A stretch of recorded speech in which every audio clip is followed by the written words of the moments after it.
뉴스 신세계. 오늘도 헬마우스 임경빈 작가와 함께합니다. 어서 오세요. 안녕하세요. 자, 윤 대통령이요. 마지막 변론에서 업무 복귀하겠다는 의지를 밝혔습니다. 네, 피청구인으로 어제가 이제 마지막 변론 기일이었고요. 그래서 이제 본인의 최후 진술이 있는 날이었습니다. 마지막 시간에 마지막으로 이제 이야기를 꺼냈는데 직무에 복귀하는 거를 전제로 개헌을 하겠다, 개헌에 이제 힘을 쏟겠다라는 취지의 이야기를 했고, 여기에 대해서 뭐 윤석열 피청구인의 이제 기각을 기다리고 있는 대통령실에서도 동참하겠다라는 의지를 밝힌, 뭐 그게 이제 오늘 좀 주목을 받은 뉴스가 되겠습니다. 어제 최후 진술에서 일단 임기 단축 개헌 추진과 국민 통합, 뭐 총리한테 국내 문제에 대한 권한을 대폭 위임하겠다, 이런 것들을 일종의 이제 카드로 꺼내 들었는데요. 이렇게 얘기했습니다. 제가 직무에 복귀하게 되면 먼저 87 체제를 우리 몸에 맞추고 미래 세대에게 제대로 된 나라를 물려주기 위해서 개헌과 정치 개혁 추진의 임기 후반부를 집중할 것이다. 이렇게 얘기를 했습니다. 그러면서 뭐 임기에 연연하지 않겠다라는 얘기도 했는데, 이게 이제 두 가지의 사안이 어떻게 이제 어우러지는 것인지에 대해서는 이제 설명이 좀 부족하긴 했습니다. 임기 후반부를 집중하겠다라는 얘기는 남은 임기를 다 이제 스스로 이제 보내겠다라는 얘기가 되는 건데, 그러면서도 동시에 연연하지 않겠다고 했기 때문에 뭐 이제 듣기에 따라서는 임기 단축을 전제로 한 개헌, 이런 거를 추진하겠다라는 뜻으로도 들릴 수 있는 뭐 그런 대목이 되겠습니다. 본인은 업무에 복귀할 수 있다는 걸 믿는 거겠죠? 뭐 두 가지 측면을 다 해석할 수 있을 것 같은데요. 말씀하신 것처럼 본인이 탄핵 기각 결정을 받아내고 임무에 복귀할 수 있다라는 인식을 갖고 있거나, 뭐 또는 이런 어떤 개헌론 카드를 통해서 헌법재판관들을 좀 설득해 보겠다, 일종의 이제 설득 카드의 하나로 던진 것이 아닐까. 왜냐하면 이제 대통령이 주로 대외 관계에 치중을 하고 국내 문제는 총리한테 권한을 대폭 넘기겠다, 뭐 이런 식의 이야기를 했기 때문에 본인의 권한을 축소하고, 그리고 임기 단축 개헌안을 던진 것도 역시 마찬가지로 본인의 남은 임기를 축소하고, 이런 식으로 일종의 협상안을 던져서 탄핵에 있어서는 헌법재판관들이 좀 다른 판단을 할 수 있도록 그렇게 좀 유도하려고 했었던 거 아니냐, 이렇게도 해석이 가능한 부분입니다. 뭐 어찌 됐건요. 그 마음이야 어떻게 알겠습니까만, 대통령 본인이 업무 복귀를 믿는 것 같이 말하니까 용산에서는 준비를 해야겠죠, 당연히 또. 네, 그래서 이제 곧바로 이제 용산에서 이 사안을 받았습니다. 최근 윤 대통령을 면회하고 온 대통령실 고위 관계자하고 시사저널이 이제 인터뷰를 했는데, 사실은 이걸 좀 좁히면 몇 명 안 되거든요. 최근에 윤 대통령을 면회한 대통령실 고위 관계자면 제가 기억하기로는 정진석 비서실장을 비롯해서 대통령실의 최고위급 참모들밖에 없는데, 근데 이제 언론에서 고위 관계자라고 인용을 할 때는 수석급 이상, 수석 비서관급 이상을 얘기하는 거라서 정진석 비서실장은 거의 지칭한 거랑 마찬가지 아닌가라는 생각이 왜 굳이 익명을 했을까 궁금해요. 근데 그렇습니다.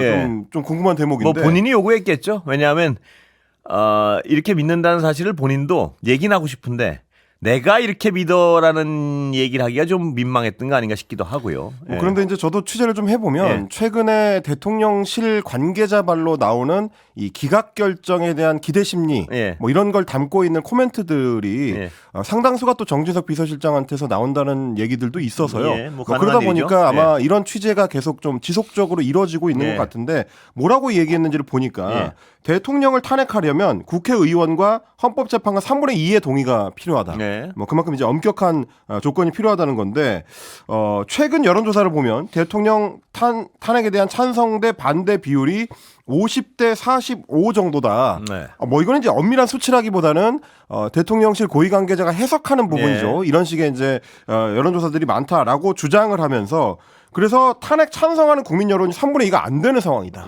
그러니까 대통령을 탄핵할 수 있는 헌법재판관 3분의 2 동의라는 요건에 부합하지 못하는 상황이다. 뭐 제가 듣기에는 옳은 해석인지는 잘 모르겠습니다. 이게 지금 투표를 해가지고 국민의 뜻을 물어본 게 아니고 몇몇 언론이나 여론조사 기관에서 한 특정한 여론조사를 두고 이게 국민 뜻이다라고 주장할 수 있는지는 모르겠는데, 이런 특정한 여론조사는 과연 또 신뢰할 만한 것이냐에 심각한 어떤 의문이 있고요. 그렇습니다. 소위 이제 극우 표층에 대한 어떤 과표집 논란이 또 있었기 때문에 이런 주장을 하면서 국민 여론이 3분의 2가 안 되는데 대통령을 탄핵할 수는 없다고 본다. 이런 주장을 하면서, 그렇기 때문에 국민 주권의 가장 중요한 권리인 참정권을 침해할 수 있는 위험이 있는 거라 대통령 탄핵은 일어나지 않을 것이다. 윤 대통령은 탄핵 기각, 직무 복귀를 확신하고 있다라고 네. 주장을 했습니다. 윤 대통령은 확신하고 있다군요. 본인이 확신하는 건 아니죠. 뭐 본인도 네. 이런 식의 여론 지형 상황에서 탄핵을 인용하게 되면은 그거는 예. 이제 국민 주권에 대한 국민 주권에 대한 침해에 해당한다라고 주장을 했으니까 예. 탄핵하면 안 된다라는 얘기가 되는 거거든요. 뭐 비슷한 뜻을 갖고 있는 걸로 볼 수 있을 것 같습니다.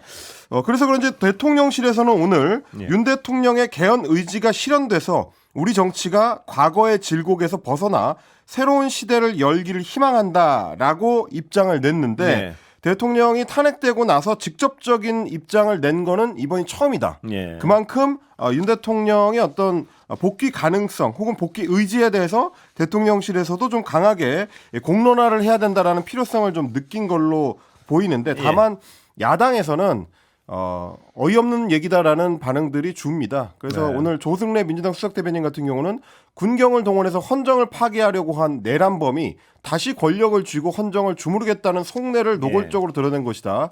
권한 이양 같은 헛된 말장난에 국민이 속아 넘어갈 것 같으냐라고 일갈을 했고요. 뭐 아시다시피 사실 이제 개헌을 한다 만다 하는 거는 이번 헌법재판소의 탄핵 심판 쟁점이 아닙니다. 네. 직접적인 쟁점도 아니고 어떻게 보면 또 간접적인 쟁점도 아니기 때문에 게다가 탄핵 심판이라는 건 이제 거래 대상이 될 수 없는 거거든요. 네. 그래서 뭐 어저께 했었던 소위 개헌론이라는 게 실질적으로는 영향을 미칠 가능성이 있느냐 거의 없다라는 네. 게 이제 전문가들의 이제 대체적인 분석이고 만에 하나 설사 뭐 그런 일이 있을지 모르겠습니다만 만에 하나라도 윤석열 피청구인이 탄핵 기각을 받아내고 이제 복귀하는 일이 있다고 하더라도 실제로 그러면 개헌을 만들어갈 수 있을 것이냐 그거 역시 마찬가지로 가능성은 거의 없다.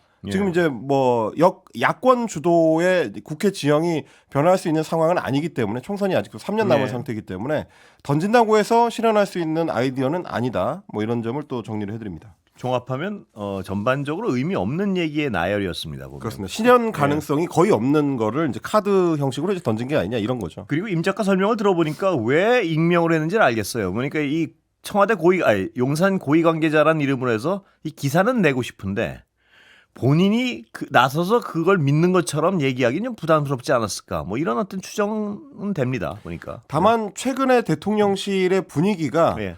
기각 쪽을 상당히 기울고 있다라는 얘기는 뭐 믿는 걸로요. 예. 네, 기각을 믿는 걸로. 네.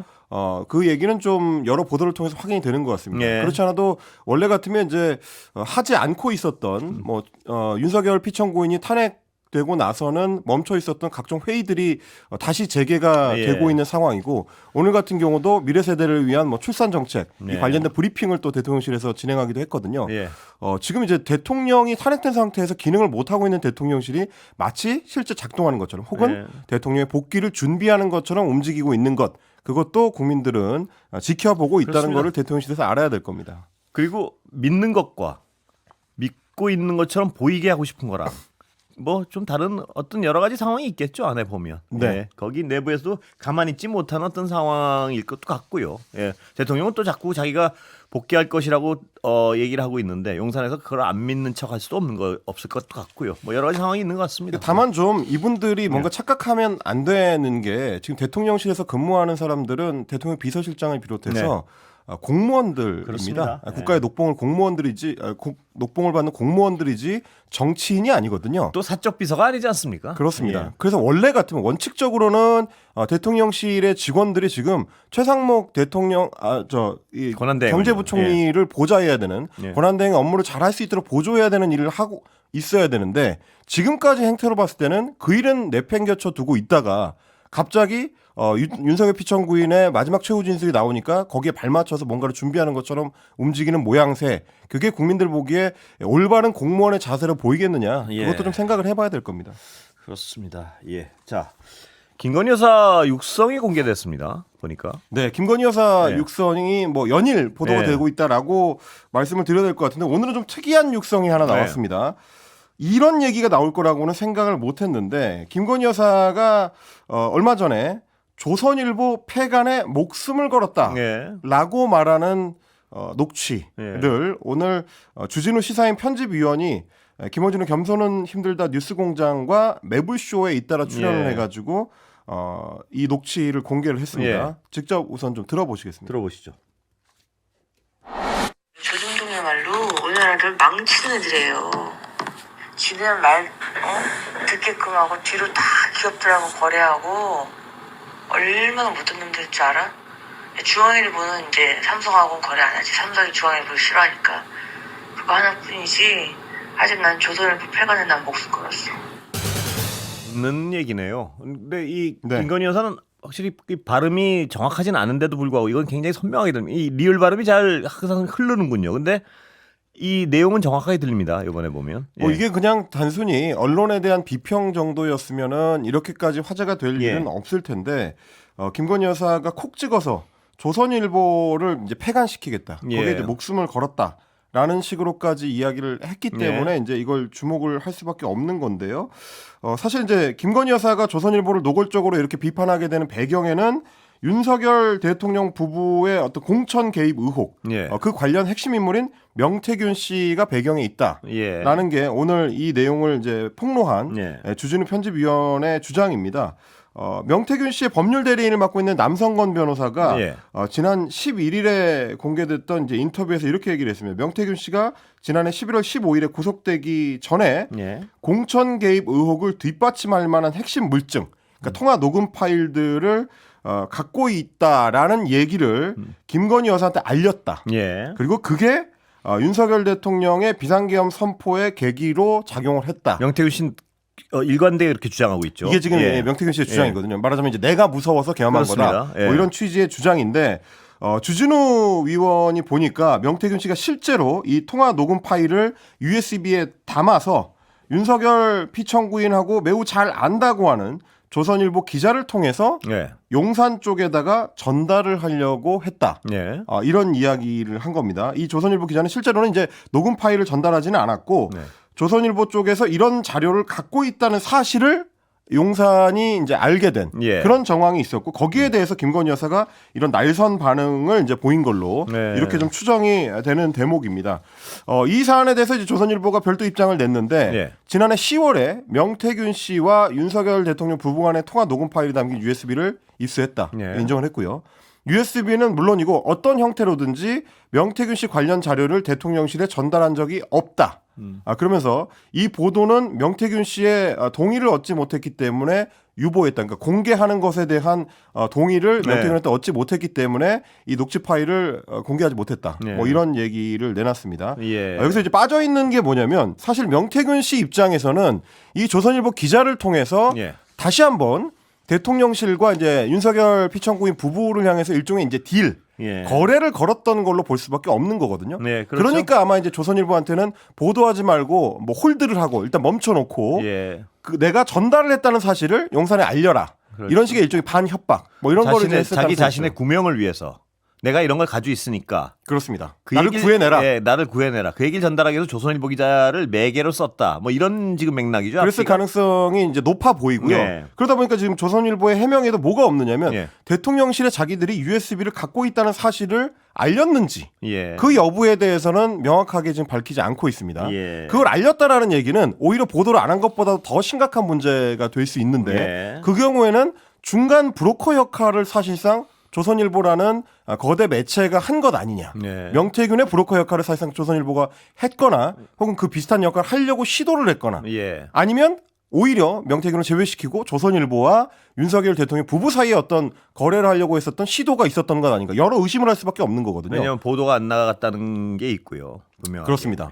보도를 하지 않았기 때문에 발생하는 의심들입니다. 보도를 했으면 아무 문제가 없는데 보도는 하지 않고 자료는 갖고 있는 채로 자료를 갖고 있다는 사실을 대통령실에 알렸다면 그게 무슨 의미였겠느냐. 당연히 국민들 입장에서 의심할 수밖에 없는 거죠. 한번 생각해 볼 부분이 있는 거죠. 그런데 이 조선일보는 그래도 이 녹음 시점이 지금 계엄 이후 아닙니까? 그렇죠. 이 녹취가 이뤄진 시점은 계엄 이후죠. 조선일보는 그래도 여러 가지 어떤 4대 일간지 중에 말입니다. 일관되게 그래도 대통령 부부를 옹호하는데 가장 많은 시간과 지면을 할애한 신문 아니겠습니까? 그런데도 이렇게 어떤 증오의 분노의 어떤 수치가 높은 것은 이 명태균 씨랑 관련돼서 어떤 자신들을 위협한다는 그런 해석밖에 안 나오는 거죠 지금? 정황으로 봤을 때는 아마 김건희 여사 입장에서는 조선일보가 명태균한테 협조해서 우리를 협박한다. 뭐 이런 그렇게 취지로 해석을 했겠죠. 그런 취지로 받아들였기 때문에 이제 이렇게 이제 이 왜냐하면 화를 그거 내거나 말고는 네. 이렇게까지 조선일보를 증오할 이유가 없단 말입니다. 그렇습니다. 그 맥락이 아니라면 이제 이런 식의 표현들이 안 나왔을 텐데 폐간 같은 어떤 극단적인 용어가 안 나왔을 텐데 그런 해석을 했었을 가능성이 높을 것 같고요.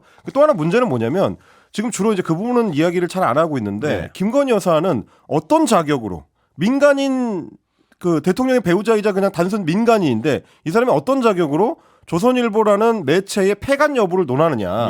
사실 대한민국에서는 대통령이라고 하더라도 일간지의 폐간 여부를 직접적으로 언급하거나 그거를 검토할 자격이 없습니다. 임 작가의 그 지적이 지극히 상식적인 지적인데요. 별로 놀랍지 않은 것은 그동안 김건희 여사의 여러 가지 행위가 자신이 모든 권력을 가지고 있는 듯이 행위를 하는 걸 많이 봐서 그렇게 놀랍진 않습니다, 보면. 그래서 이제 엊그제 공개된 명태균 씨와 이제 김건희 여사 사이의 녹취에도 주목할 만한 부분은 녹취 중간에 윤석열 대통령 당선인의 목소리가 들어온다는 거죠. 그래서 이제 통화가 이루어지고 있는 내용, 그러니까 김영선 전 의원에 대한 공천을 어떻게 할 건지 여부를 두고 논의를 하는 과정에 윤석열 당시 당선인이 중간중간 끼어들어서 뭐 내가 윤석열이나 뭐 통화를 했느냐 어땠느냐 하는 얘기들을 김건희 여사한테 직접 하는 것들. 그렇다라는 거는 사실상 이 논의 자체가 김건희 여사 함께 진행이 된 것이다. 그렇습니다. 그리고 김건희 여사의 국정 개입에 대해서 명확히 인지하고 있었다는 것이 그렇습니다. 되겠죠. 사실상 함께 상의하는 사이였다. 이런 얘기가 되는 거죠. 공동 정권이라는 얘기가 나올 수밖에 없는 상황 같습니다, 보면. 그리고 이제 명태균 씨의 통화 녹취 파일이 오늘 이제 추가로 하나가 더 공개가 됐는데요. 윤석열 피청구인이 이제 대통령으로 취임하기 하루 전날 정치 브로커 이제 명태균 씨하고 통화를 했다라는 거는 이미 이제 지난해에 민주당이 녹취 파일을 공개한 바가 있습니다. 근데 그때는 통화 녹취 파일의 일부를 명태균 씨가 들려준 거를 녹음한 내용이었기 때문에 전체 내용이 다 들어있지 않았었거든요. 근데 이제 오늘 공개한 녹취 파일을 보니까 그 안에 굉장히 구체적인 정치인들의 이름까지 포함해서 다 나오는 부분이 있었습니다. 그래요. 그 부분 한번 들어보시면 좋을 것 같습니다. 들어보시죠. 저기다 얘기를 했잖아. 상현이한테, 윤상현한테도 하고. 근데 그러니까 그 아무래도 윤한홍 의원이 조금 불편한가 봐요. 윤한홍이가? 왜냐면 그 본인이 좀 많이 불편해해요. 그래서 윤한홍 의원이 권성동 의원한테 얘기한 거고 다른 사람은 반대하는 사람이 없어요. 아니 뭐 권성동이는 나한테 뭐란 얘기를 안 하고 윤한홍이도 특별히 나한테 뭐라 안 하던데. 김영선이 그냥 사선위원에다가 뭐 경선 때도 열심히 뛰었는데 좀 해주지 뭘 그러냐. 내가 상현이한테 내가 한 번 더 얘기를 할게. 걔가 공관위원장이니까. 제가 진짜 평생 은혜 잊지 않겠습니다, 대통령. 그래. 오케이. 자, 이 부분을 들어보시면 지금도 여권의 주요 정치인으로 이제 활약하고 있는 정치인들의 이름이 속속 등장을 하는데요. 이 앞부분에는 이제 이준석 당시 대표의 이름도 등장을 합니다. 그래서 그 당시 이제 윤상현 공관위원장이나 뭐 이준석 대표는 반대를 안 하는데 다른 사람들이 이제 반대를 한다. 특히 이 권성동 의원이나 윤한홍 의원이 적극적으로 반대하고 있다라고 하면서 명태균 씨가 호소를 하고요. 거기에 대해서 이제 윤석열 당시 당선인이 윤한홍이라든지 권성동이 나한테는 별다른 얘기 안 하던데라는 식으로 이야기를 하는 부분이 있고. 윤상현 의원은 공관위원장이었는데 성도 안 붙이고 상현이가 이렇게 표현을 하는군요. 그렇습니다. 그러면서 눈길을 끕니다. 자주 이 사안과 관련해서 통화를 했다는 취지의 발언이 들어 있습니다. 그리고 직접적으로 이런 얘기가 있지 않습니까? 잠시 광고 듣고 사실 이 녹취를 통해서 드러나는 이제 윤석열 대통령의 거짓말들이 이제 몇 가지가 있는데 지난해에 이 사안 관련해 가지고 대국민 기자회견을 할 때도 그때도 이제 굉장히 강조를 했었던 게 본인은 그 당시에 국회의원 재보궐선거 공천관리위원장이 윤상현 의원인 것도 몰랐다. 난 정진석 그 비서실장이 공관위원장이었을 위원장인 걸로 알고 있을 정도로 이 사안에 대해서 관심이 별로 없었고 잘 몰랐다라고 얘기를 했지만 지금 녹취록을 보시면 선명하게 상현이한테 다시 한 번 더 얘기할게.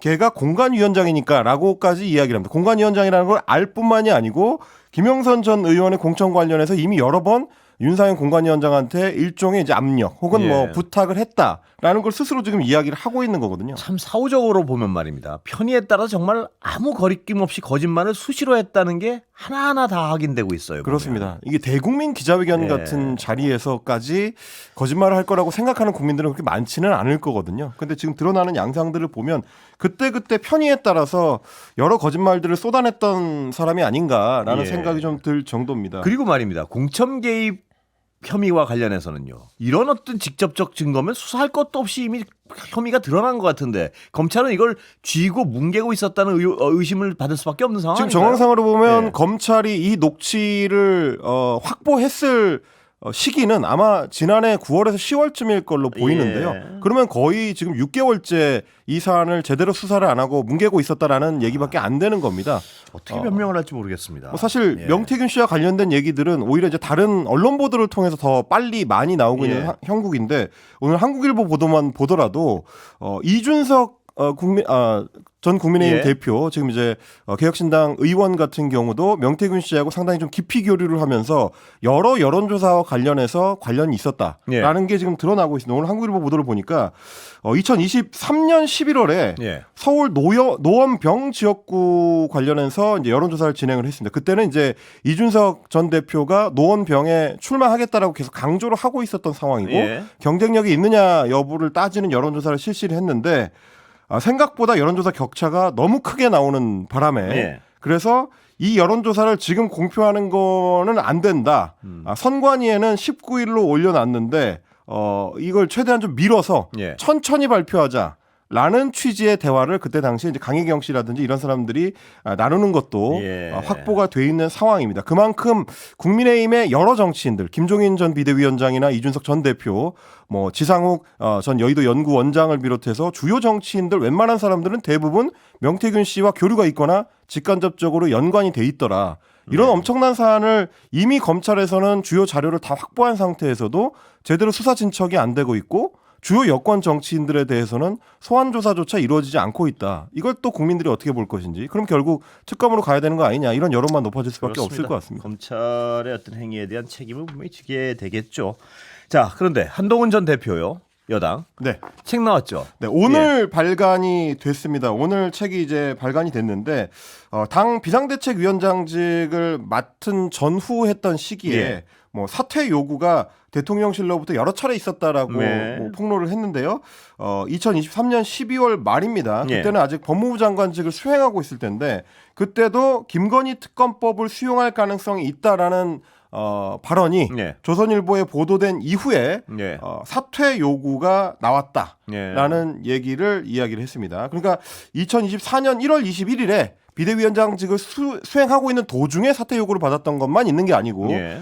법무부 장관 시절에도 그러니까 비대위원장을 맡을 수 있다라는 보도가 나오는 전후에 가지고는 비대위로 가면서 김건희 특검법을 수용할 수 있다라는 얘기가 나오니까 곧바로 대통령실에서 이거에 반응해서 사퇴해라라는 요구가 있었다는 거고요. 네. 뭐 그 외에도 당시 이제 비대위에 합류해 있었던 김경률 회계사에 대해서도 비대위에서 내보내라. 네. 라는 요구가 있었다. 이런 이제 몇몇 가지들을 이 책에 담아서 예. 폭로를 했습니다.